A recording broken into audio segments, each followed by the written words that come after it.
Halo teman-teman Warta 17 Agustus, kembali lagi kita dalam acara podcast Warta 17 Agustus bersama jurnalis sahabat pendidikan JSP Surabaya. Kali ini bersama saya Alfia Rahman, jurnalis Kompas TV Surabaya yang juga anggota dari jurnalis sahabat pendidikan JSP Surabaya. Tema kita kali ini masih hangat nih, masih enak untuk dibahas, yaitu terkait mengukir prestasi pasca pandemi COVID-19. Memang belum berakhir pandemi, tapi dari sisi lain pandemi ini sangat berdampak khususnya di dunia pendidikan. Nah, gimana nih kiat dan trik setiap sekolah, universitas, ataupun dunia lembaga pendidikan dalam berpacu mengembangkan prestasi, kurikulum, dan juga cara mereka untuk belajar selama pandemi berlangsung. Pendidikan sendiri sangat penting untuk kemajuan dari suatu negara. Banyak indikator yang dapat diketahui dari kualitas pendidikan dari negara tersebut. Baik dari kurikulum yang digunakan, saat ini seperti yang digunakan oleh Indonesia adalah Merdeka Belajar. Selain itu juga dari lingkungan dari sekolah tersebut, ada juga dari bagaimana kualitas murid atau siswa, dan juga kualitas dan kuantitas dari SDM pengajar atau guru-gurunya. Namun dari beberapa indikator tersebut, satu indikator utama yang sangat penting untuk menentukan kualitas pembelajaran dari suatu negara adalah bagaimana pemberdayaan atau kualitas mengajar dari seorang guru atau guru-guru di suatu instansi atau lembaga pengajaran. Jika kita mengulas lebih jauh atau menelisik sejarah di mana kalau kita berkaca di akhir Perang Dunia Kedua, tepatnya di sekitar 1945, sudah tentu pasti tercatat dalam buku sejarah sekolah-sekolah ada momen besar waktu itu, yaitu momen pengeboman dua kota besar di Jepang, yaitu Hiroshima dan Nagasaki oleh Amerika Serikat, yang sama-sama kita ketahui itu menyebabkan luluh lantahnya negara Jepang atau Nippon yang dikenal pada saat itu. Namun dari pemerintah Jepang atau penguasa Nippon pada saat itu ada program atau kebijakan yang harus segera dilaksanakan. Bukan dengan mendata seberapa jumlah pahlawan yang masih hidup, masih dapat berjuang melawan penjajah, atau bukan juga dengan seberapa banyak pengusaha yang mampu membangkitkan ekonomi Jepang dengan cepat pasca bom meluluhlantahkan negaranya, bukan juga dengan seberapa banyak tenaga kesehatan atau dokter yang dapat menyembuhkan masyarakat atau mereka yang terdampak dari bom. Tapi satu kebijakan dari pemerintah Jepang waktu itu adalah mendata seberapa banyak pengajar, seberapa banyak guru yang masih bisa diselamatkan, masih bisa diberdayakan untuk mengajar generasi kecil Jepang tersebut. Dan seperti yang kita ketahui bersama, strategi tersebut berhasil. Saat ini kita membuktikan atau kita melihat Jepang masih menjadi negara atau salah satu negara maju yang mewakili Asia di kancah internasional. Semangat itu yang harus kita getuk tularkan untuk mencapai prestasi terbaik baik di kancah SD, SMP, SMA maupun di perkuliahan. Kita kembali lagi ke tema.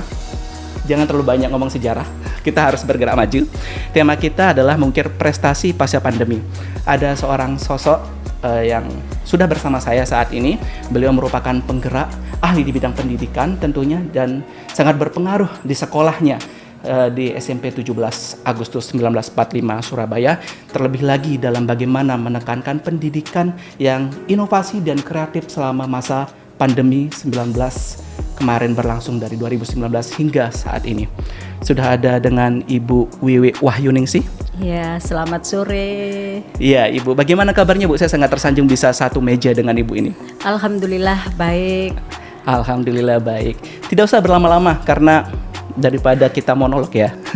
Kita langsung ke panaskan aja poin dari tema kita kali ini. Langsung kita mencari tahu lebih banyak kepada Ibu Wiwi terkait bagaimana sih strategi SMP 17 Agustus kemarin waktu pandemi.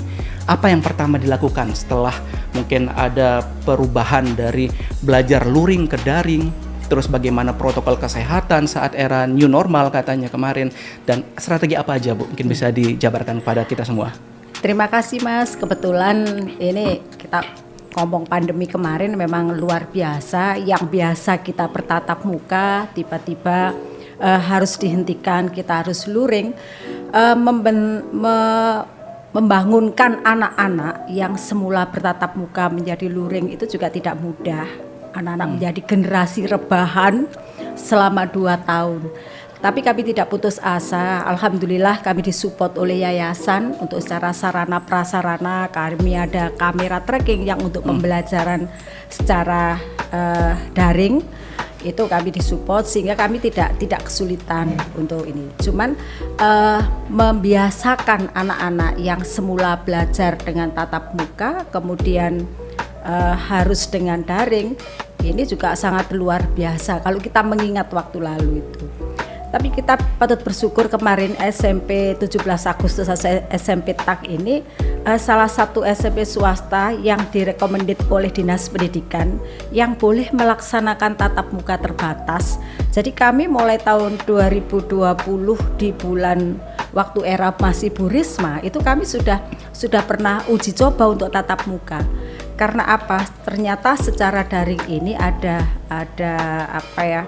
Untuk anak-anak ada yang rajin, ada juga yang sama sekali tidak pernah ikut kegiatan pembelajaran dengan bermacam-macam alasan.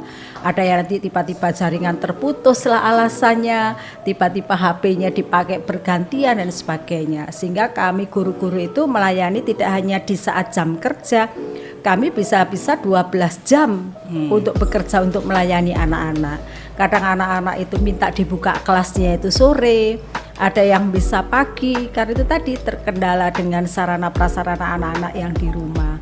Akhirnya kami mencoba kalau seperti ini terus, yang kami khawatirkan adalah membentuk karakter anak yang utama, bukan hanya sekedar transfer knowledge saja, tapi karakter ini yang sangat menjadikan pemikiran kami. Semakin kesini anak-anak itu tidak ada sentuhan untuk karakternya. Oleh karena itu kami mulai tahun 2020 dan sudah mendapat rekomendasi. Kami juga pernah dihadiri Pak Wali Kota untuk melihat tatap muka di SMP Untak itu bagaimana. Alhamdulillah kami mulai tahun 2020 itu sudah melaksanakan tatap muka terbatas. Lah untuk prestasinya anak-anak bagaimana selama pandemi? Anak-anak kami bangkitkan, kami motivasi meskipun di pandemi bukan berarti untuk rebahan ya tidak berprestasi dan sebagainya. Kalau dulu itu kan ada majalah sekolah yang dibuat anak-anak, itu kemarin itu kita bikin majalah online. Jadi sempat di tahun, nah ini majalahnya. Jadi ini salah satu karyanya anak-anak juga, ada majalah online ini yang kami cetak di era pandemi itu. Tidak hanya anak-anak, gurunya pun kami motivasi, tidak hanya anak-anak, gurunya pun juga harus ini. Sampai kami di pandemi itu juga bikin buku. Nggak tahu ini bukunya isinya keren. Tapi semua guru ini harus menulis jadi satu buku di era pandemi itu. Jadi di era pandemi ini luar biasa, kami ambil hikmah baiknya. Ternyata meskipun pandemi bukan berarti kita tidur-tiduran, tapi prestasi itu harus kita motivasi ke anak-anak meskipun agak susah payah. Beda kalau kita bertatap muka. Kalau tatap muka ini kan langsung, jadi kekurangannya apa, kemudian dimotivasinya di yang mana yang kurang itu kan bisa kita ketahui. Tapi kalau pandemi ini yang kemarin, tapi alhamdulillah kita bisa melaluinya dengan baik. Dan terbukti prestasi anak-anak juga tidak berhenti karena pandemi. Banyak poin yang sangat penting ya dari pembahasan di awal nih. Mungkin kita runtut dikit nih Bu. Dari pertama tadi ditetapkan sebagai salah satu sekolah yang boleh melakukan uji coba pembelajaran secara luring waktu itu oleh zamannya Bu Risma ya. Yeah. Nah, tantangan apa pertama? Bagaimana meyakinkan orang tua, bagaimana untuk penerapan protokol kesehatan di sekolah, bagaimana untuk otomatis ada peraturan yang baru yang diterapkan oleh sekolah tersebut baik untuk guru, siswa ataupun orang tua yang mengantar. Gimana Bu? Mungkin bisa dijelaskan. Untuk protokol kesehatan kami waktu itu juga sangat selektif sekali. Jadi sampai waktu itu ruang guru itu kami kosongkan. Jadi guru-guru itu tidak kami izinkan berkantor di dalam ruangan, tapi di luar ruangan terbuka. Jadi meja-meja guru itu kita keluarkan semua. Kemudian di saat guru daring itu tidak kami izinkan untuk di ruangan tapi di dalam kelas-kelas masing-masing kelas. Jadi seperti anak-anak ya sekolah begitu. Kemudian untuk protokol kesehatannya guru-guru itu kami periksa waktu itu yang antigen secara berkala. Jadi secara berkala setiap kurang lebih 1 bulan atau 3 minggu sekali kami periksakan untuk guru-gurunya. Kemudian juga untuk murid-murid sebelum buka itu dari Dinas Kesehatan kita juga bekerja sama untuk anak-anak untuk di antigen juga. Kemudian untuk guru-guru jadi berangkat kalau masuk biasanya kalau hari-hari efektif begini sudah hampir selesai pandemi ini itu masuknya kan pukul 7.00. Tapi di saat waktu pandemi itu masuknya agak siang pukul 8. Kami pastikan bahwa anak-anak maupun guru-guru itu sudah makan sarapan pagi di rumah. Karena tidak ada kantin. Karena tidak ada kantin. Okay. Dan kami tidak mengizinkan baik guru pun atau siapapun untuk keluar beli makanan di luar.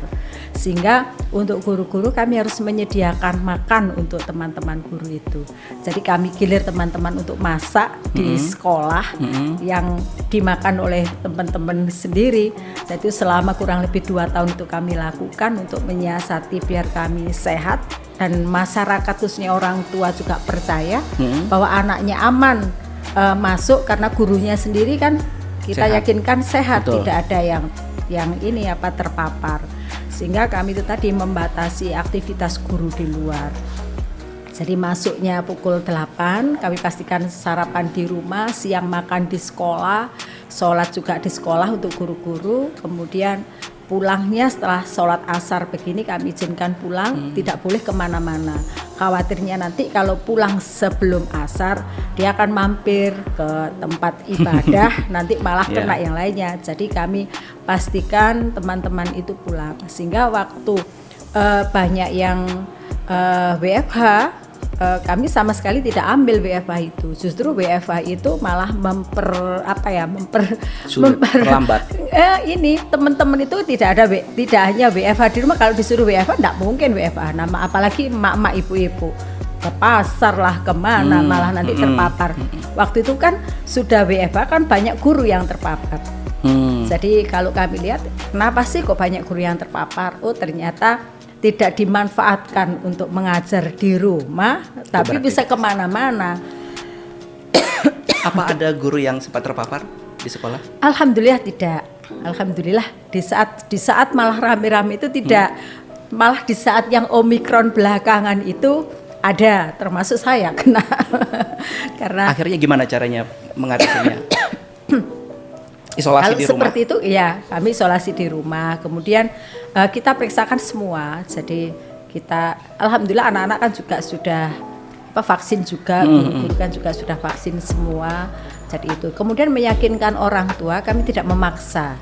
Kalau memang diizinkan masuk, ya silahkan. Kalau memang tidak diizinkan juga tidak apa-apa. Kami juga akan melayani secara daring. Tapi alhamdulillah rata-rata orang tua malah banyak yang mengizinkan daripada yang tidak.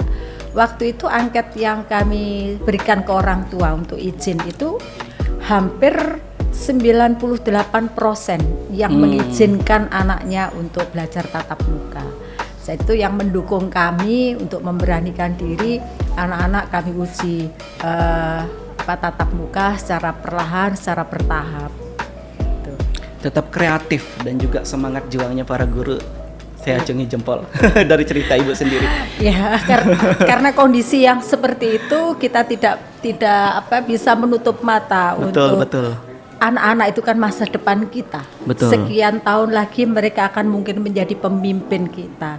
Kalau mulai saat ini kita biarkan seperti itu akan menjadi generasi yang letoy, yang loyo. Itu aja sampai sekarang ini kalau kita mau agak keras upacara itu aja baru 10 menit, 15 menit sudah pada banyak yang gelempangan undur karena tidak pernah terkena matahari, fisiknya tidak pernah ini yang saat ini sebetulnya kerja keras dan kerja berat menurut kami. Dari kami mengajar sudah 30 tahun itu rasanya semakin kesini itu kami bingung ini harus bagaimana caranya. Tapi ya Alhamdulillah masih kami syukuri akhir-akhir ini anak-anak juga prestasinya luar biasa, dan kami barusan kemarin kami ditunjuk dari kementerian untuk berkolaborasi antara sekolah di Indonesia dengan Korea. Surabaya satu-satunya swasta adalah sekolah kami. Mantap. Satunya SMP-nya SMP Negeri 22. Untuk Surabaya hanya 2 sekolah. Kerjasamanya terkait? Terkait masalah budaya. Jadi budaya di Surabaya dengan budaya di Korea, khususnya di kota metropolitan Incheon, yaitu ini baru kemarin kami mendapat pemberitahuan untuk berkoordinasi. Ini nanti akan berjalan sampai dengan bulan Desember. Dan prestasi anak-anak setelah pandemi ini masih juga sangat luar biasa. Ada yang kemarin ikut lomba generasi berprestasi Nutrimax, ini juga kemarin dapat juara. Kemudian anak-anak yang ikut ajang prestasi pelajar Indonesia, ada yang dapat medali perak, ada yang dapat medali perunggu di bidangnya masing-masing, sehingga kami apresiasi. Mungkin bisa ditunjukkan Ibu? Oh, boleh? Ya, Ke ini salah satu kamera yang kita. Kemarin. Yang ini izin? Ya. Jadi juaranya 2, kemudian ada ini dapat penghargaan medali perak ini di bidang bahasa Indonesia. Intinya akademik maupun non akademik. Betul, akademik maupun non akademik. Ya. Jadi ini yang di bidang IPA juga, jadi mendapat penghargaan. Jadi anak-anak luar biasa kami apresiasi. Ini kemarin dengan Arkantas Persatuan. Boleh agak tinggi. Ini apa ini? Ini apa ini? Ini kemarin lomba puisi sama Iji.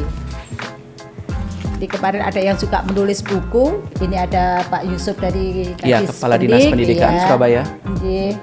Sama Ibu Kabid Segmen, kebetulan rawuh di tempat kami. Anak ini sudah menulis 3 buku. Sehingga ternyata pandemi itu tidak harus rebahan itu tadi. Jadi harus kita motivasi untuk kreatif. Kalau majalah online sampai sekarang juga masih jalan. Ini juga karya dari anak-anak. Tercetusnya majalah online ini, Bu, gimana cara mendorong anak-anak untuk semangat menulis walaupun tidak ketemu langsung dengan gurunya awal-awal sebelum pelajaran luring ya? Gimana itu, Bu? Kita beri reward. Oke. Rewardnya itu kadang-kadang anak-anak itu, ayo siapa yang mau ngisi majalah edisi ini nanti kami beri paketan. Anak-anak itu kalau sudah kasih paketan itu semangat. Wah. Saya juga, Bu.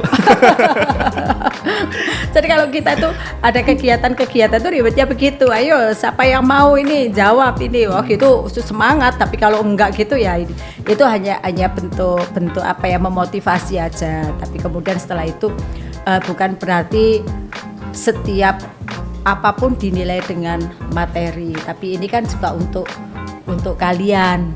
Ini yang kami sampaikan seperti itu. Apakah ada program yang belum terlaksana, yang terlewat waktu pandemi itu terus belum terlaksana di sekolah, dan program ke depan seperti apa sih, Bu, untuk terus memajukan terutama pendidikan di Surabaya melalui SMP 17 Agustus? Tentunya banyak program-program yang terhambat. Waktu sebelum pandemi itu kami pernah menjuarai bola voli putri, itu juara 1 se-Surabaya. Dan alhamdulillah anak-anak mantan dari SMP TAK itu kemarin masuk Porprov. Jadi juga juara 1 mewakili Surabaya juga. Ini yang kemarin sempat pandemi itu terhenti. Kami tidak mungkin kan latihan di waktu pandemi. Nah ini yang saat ini sedang kami kejar, prestasi-prestasi kemarin yang tertunda, yang kemarin itu sudah diraih oleh anak-anak. Kalau dari segi program akademiknya sendiri? Kalau akademik, alhamdulillah seperti lomba-lomba bahasa Inggris, seperti itu tadi saya sampaikan, ya sudah dapat medali perak, medali perunggu, itu kan juga di bidang akademis juga. Dia mengikuti olimpiade, kemudian peneliti belia, ini alhamdulillah anak-anak saat ini yang sedang kami pacu untuk mengejar prestasi yang kemarin sempat tertunda. Dan itu tidak mudah memotivasi anak-anak ternyata karena 2 tahun rebahan untuk membangkitkan, untuk bangun. Jadi sebentar-sebentar itu capek Bu, udahan ya Bu, selesai ya Bu. Suruh cari apa, di mana sih Bu? Aduh, ya ini yang sekarang kami rasakan dibandingkan waktu sebelum pandemi. Jadi kami harus sabar, anak-anak nggak bisa ditekan. Kalau semakin kita tekan semakin down, semakin nggak termotivasi. Jadi kita ikuti, tapi mereka kita arahkan untuk mengejar program yang kemarin tertinggal. Oke. Mohon izin mau tanya, Ibu sudah dipercaya memimpin SMP 17 Agustus sejak tahun berapa? Sungkan ini mau ngomong. Ya nggak dijawab juga nggak apa-apa. Tapi iya. Intinya saya ingin selama Ibu memimpin, kira-kira ada harapan nggak yang belum terlaksana sampai saat ini? Atau mungkin Ibu pengen ngotot, saya pengen gini nih di sekolah, pengen bawa ke sekolah kayak gini, pengen bawa anak-anak prestasinya kayak gini. Apa sebenarnya yang jadi harapan Ibu sendiri sebagai pemimpin? Mimpi kami banyak sih. Salah satunya? Sarana prasarana kami inginnya kan juga sesuai dengan kondisi saat ini. Tapi alhamdulillah di yayasan kami ini fasilitas sarana penunjang untuk anak-anak untuk berkreativitas itu amat sangat didukung. Lapangan apa sih yang tidak punya di Untak ini? Mau futsal, mau basket, mau bola voli, mau bulu tangkis, semua disediakan di sini. Tinggal kita aja yang memanfaatkan. Jadi harapan kami, mimpi saya itu menjadikan sekolah ini sekolah nasional yang religius, yang berakhlak mulia. Ini yang kami mimpikan. Yang paling sulit kalau untuk berprestasi itu saya kira justru pekerjaan yang tidak sulit menurut kami. Justru di akhlak, di karakter ini yang sangat-sangat sulit sekali. Tidak semudah sekian tahun yang lalu. Sekarang ini tidak hanya ke anak, tapi ke lingkungan, khususnya lingkungan keluarga. Kita menerapkan, kita mengajak anak-anak untuk ke arah barat. Tapi nanti nyampe rumah tidak arah barat, tapi arah yang lainnya. Tapi orang tua menuntutnya ke arahnya barat. Ini saya contohkan ibadah anak saya begini. Di sini kami bentuk untuk ibadahnya begini, sholatnya begini, ngajinya begini. Tapi nyampe rumah itu tidak sama orang tua kita tidak didukung. Tapi orang tua inginnya maunya seperti itu. Ini kan yang menjadi kami kesulitan. Kami harus bagaimana? Sementara di rumah sendiri seperti itu, tapi tuntutan orang tua mintanya seperti itu. Ini yang menjadi dilema saat ini. Poin penting ya, tolong dicatat nanti curhatan. Kita sedikit mengulas Ibu, tadi saya penasaran dengan salah seorang siswa yang bisa menulis 3 buku selama pandemi. Itu siapakah sosok itu dan bagaimana peran serta guru dalam membinanya? Nesya ini kebetulan anak ini juga pindahan dari Jakarta. Kemudian anak ini memang suka menulis. Jadi kemarin itu saya diwawancara sudah menjadi biografi saya, ini yang luar biasa dari anak itu. Jadi memang dasar anaknya itu suka menulis. Sehingga ternyata yang diharapkan waktu di sekolah yang lama itu tidak ada kepedulian dari lembaga, dari sekolah, apalagi dari guru-gurunya. Itu tidak mendukung, tidak ada kepedulian. Sehingga begitu dia di sini kami apresiasi, itu jadi sangat lebih bersemangat lagi, lebih termotivasi lagi. Jadi dia bercerita, saya di sini merasa dihargai, saya merasa kan, apalagi dari Bapak Ibu guru sendiri, kita itu kalau sebagai guru itu kan tidak hanya sekedar meminta atau menyuruh, tapi kita juga harus memberikan tauladan ke anak-anak. Makanya kami paksa tempo hari pandemi, ayo kita bikin buku, nggak tahu itu isi bukunya apa, pokoknya semua guru harus nulis. Kita beri batas dari waktu dari gurunya dulu. Jadi kalau guru-guru sudah ini kita ngomong ke anak-anak, kita bisa loh, ayo kamu yang masih muda waktumu banyak, kenapa nggak bisa? Di sekolah kami ada program literasi, jadi setiap minggu kedua sama minggu keempat hari Senin. Kalau minggu pertama dan minggu ketiga itu upacara bendera, minggu kedua sama keempat itu literasi. Jadi program-program literasi ini bermacam-macam. Kadang menulis cerita pendek, kemudian bikin puisi, atau membaca selama 1 jam. Semua warga sekolah menghentikan semua aktivitasnya, harus membaca semua, mulai dari pesuruh sampai semuanya harus ini bawa buku, apa buku yang disuka baca. Itu yang kami lakukan. Itu salah satu tujuannya apa? Biar memotivasi anak-anak untuk mau membaca, kemudian mau menulis. Kalau bukunya ini nanti dibaca temennya kan mereka bangga. Oleh karena itu ini PR kami sedang masih proses untuk membuat kumpulan puisi dari anak-anak. Masih kami ketik, akan kami cetakkan. Ada target tahunan mungkin Bu? Kumpulan dari puisi atau buku ciptaan? Sebetulnya sih 1 tahun itu paling tidak ada 3 atau 4 buku. Tapi kenyataannya masih berjuang. Masih 1-2 buku ada sudah bersyukur ya. Tapi mudah-mudahan ini nanti setelah pandemi ini benar-benar akan kita galakkan lagi. Oke. Motivasi. Mungkin yang terakhir Bu, kondisi terakhir sekolah setelah kita dinyatakan mungkin menuju new normal ya. Saat semua sekarang sudah berada di level 1 PPKM, otomatis semua kegiatan bisa dilaksanakan dengan 100% kuota. Seperti apa Bu di SMP 17 Agustus? Alhamdulillah kami sudah melaksanakan kegiatan proses pembelajaran normal. Anak-anak mulai jam 7 belajarnya sampai jam 3 sore. Kemudian ekstrakurikuler juga sudah jalan sebagaimana mestinya. Kantin juga sudah kami buka. Kondisi kesehatan anak-anak juga aman. Ini beberapa waktu yang lalu kami juga swab antigen untuk anak-anak secara acak. Alhamdulillah hasilnya negatif semua, tidak ada yang positif. Meskipun ada yang batuk-batuk, tapi bukan berarti itu kan kena ini ya Pak, terpapar alias sakit biasa. Kemudian guru-guru juga sudah mengajar seperti sebelum ini, tapi protokol kesehatan masih tetap kita lakukan untuk anak-anak tidak bertukar alat makan. Itu yang paling sulit itu karena namanya anak-anak habis olahraga ada sebotol, jadi bisa sini sampai sono bisa sampai 10 orang. Ini solidaritas yang masih sulit. Kadang-kadang kita harus teriak, kadang-kadang harus bawa penggaris panjang, ayo harus lari-lari. Apalagi di dekat sekolah kita itu kan ada ini salah satu minimarket di pojok itu kadang-kadang anak-anak di sana kita tutup kantin, enggak boleh jajan dulu.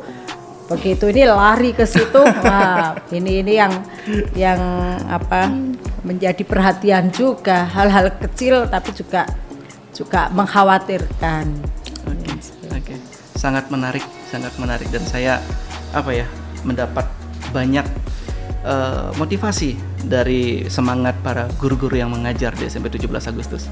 Terima kasih banyak Ibu atas waktunya. Semoga selalu sehat, selalu semangat dalam mendedikasikan keilmuannya pada para siswa. Sebelum kita tutup, saya tidak menyimpulkan, cuman saya hanya ingin mengungkapkan perasaan senang saya karena mendapatkan informasi yang sangat penting tentunya, di mana pandemi COVID-19 bukan menjadi halangan untuk kita terus belajar, berkarya, berinovasi, berkreativitas, tidak hanya untuk siswa, namun juga untuk guru. Terbukti tadi dari pembicaraan kita, banyak sekali prestasi yang dapat diukir selama pandemi COVID-19, khususnya di SMP 17 Agustus Surabaya, dan itu semoga dapat menjadi wawasan lebih bagi kita, dapat menjadi motivasi bagi pelajar-pelajar yang lain di Surabaya, khususnya pada umumnya di Indonesia, untuk tetap semangat dalam belajar. Intinya seperti itu. Dan peran guru sangat penting dalam mengasah, mengayomi, membina, dan membimbing anak muridnya. Sampai ketemu lagi di podcast Warta 17 Agustus bersama JSP di tema-tema selanjutnya. Bye-bye. Terima kasih. Untuk anak-anak, semangat, selamat berprestasi, tunjukkan bahwa kalian mampu untuk berprestasi meskipun di pandemi ini, apalagi sekarang pandemi sudah insya Allah hampir berakhir. Tunjukkan bahwa kalian bisa, kalian adalah generasi penerus, generasi emas yang akan memimpin ke depan nanti. Selamat berprestasi, ayo bersama-sama kita bangkit, tunjukkan bahwa kita bisa dan mampu.